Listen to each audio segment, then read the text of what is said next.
DreAllDay.com. Dre Baldwin, DreAllDay.com.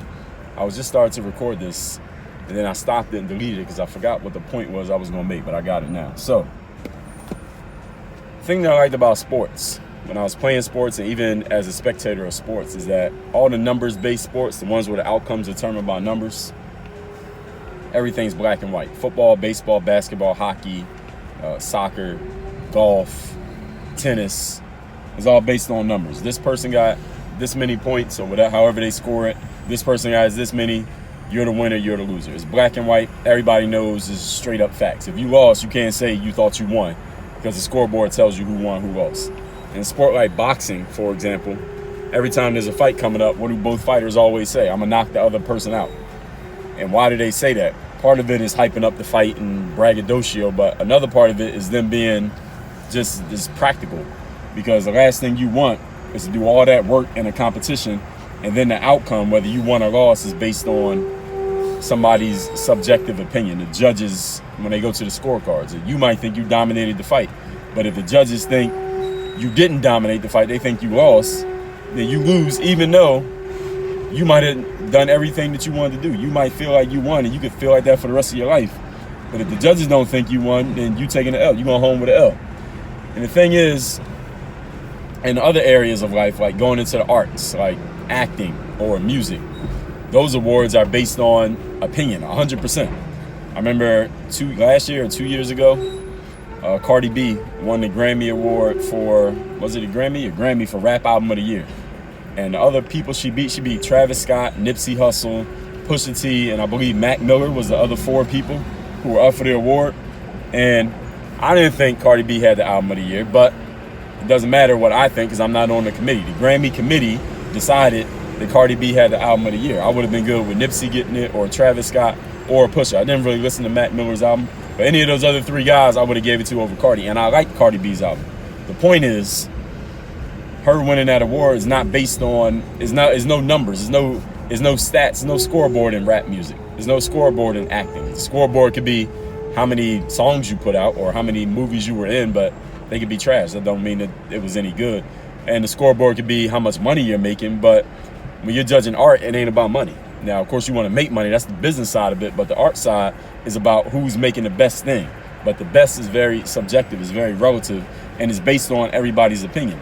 So the thing is, for somebody like me or any of you who's maybe you're an athlete or you're a sports fan, and you find yourself stepping into the realm of, getting into things where you get judged on opinion and it's not on fact anymore, you gotta learn to adjust to this. Because like me, for example, playing sports, if I felt like I was better than another player, I'm like, yo, just get me on the court with that guy and we'll see who's better. Or if I'm trying to sell myself to a team to sign me to a contract, I'm like, yo, look at this video, look at my stats, look what I've done in my past.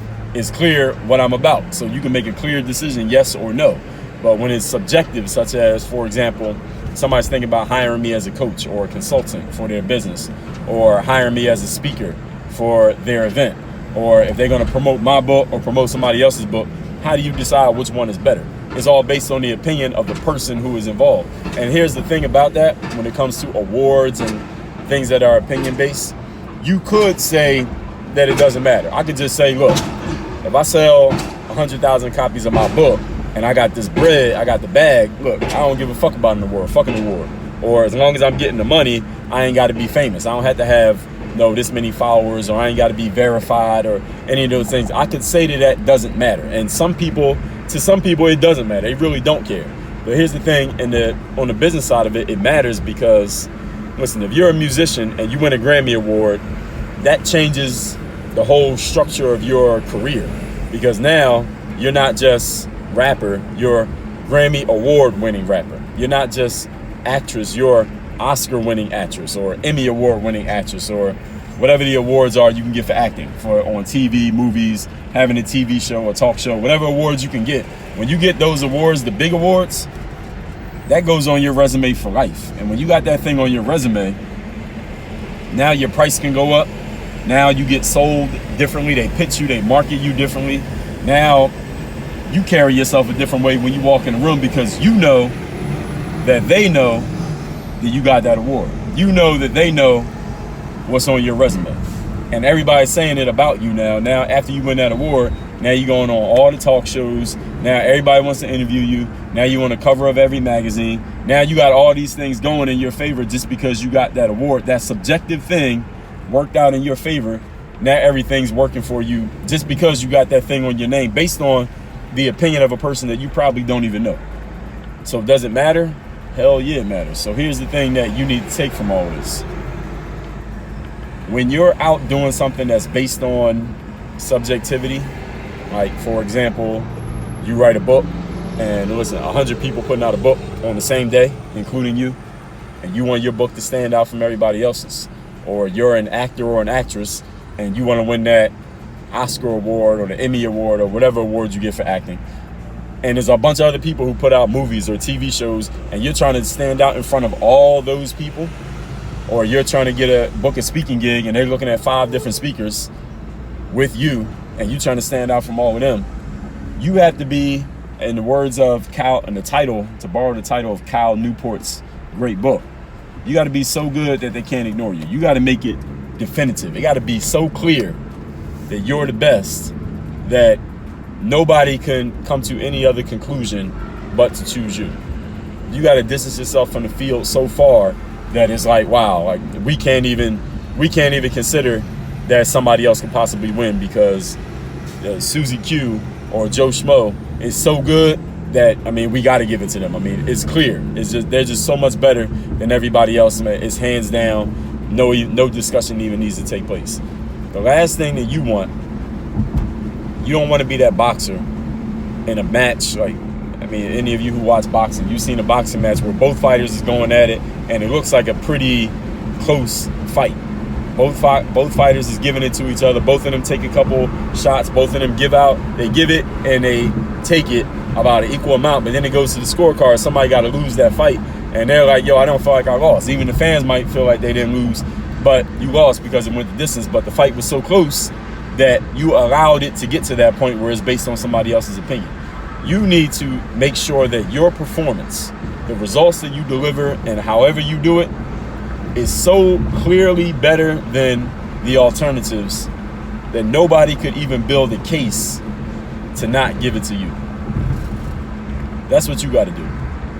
And here's what you got to understand about that is that no matter what you do, somebody, if they really want to be irrational, they could always say, no, you didn't win. Even if you are clearly dominating the whole situation, they can still say that. And they're not wrong, but they could kind of look ridiculous or unreasonable. They can still say it. So since this will always be subjective, that's how much better you got to be. See, if it was a scoreboard, then I wouldn't even have to talk about this. I would just say, have more points than the other team, you win. But since it ain't no scoreboard in the arts or in anything that's based on opinion, you got to be so good that even a hater has to say you won. All right, that's how good you got to be. You got to be so good that even somebody who wants you to fail has to acknowledge that you're the best right now, that you're the best today, that you were the best amongst all the options available to them. That's how good you got to aim to be. You got to aim for greatness. And if you want to be great, you got to go above and beyond what you're used to, above and beyond what you're comfortable with, above and beyond what has been normally expected of you by yourself and by your team, your family, your coaches, whoever your customers, whoever you're working with. That's what it means to go to that level of greatness where it's like, damn, can't nobody say shit. This person's just too good. We can't even say nothing. We got it. You got it. You won. That's how you got it. That's what you need to be aiming for.